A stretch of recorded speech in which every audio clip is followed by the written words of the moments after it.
Located in Cardiff's second biggest park, Roath Park Conservatory is the perfect location to sit back, take a deep breath and relax amidst tranquil greenery and the vivid bloom of flora from around the world.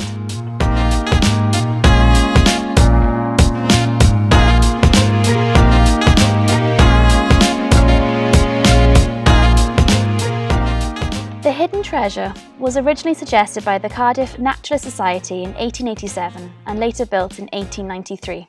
Roath Park in its initial planning stage with the goal of being a hub for both education and recreation.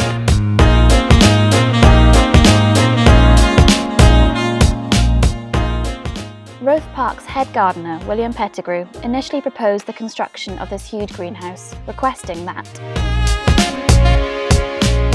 the first requisite of a botanical garden is a collection of hardy, herbaceous, perennial plants, arranged in their natural orders, each plant having its generic and specific name legibly written on a label and placed in front of it. A collection of medicinal and economic plants should also have a place in a botanical garden, as well as a collection of hardy grasses.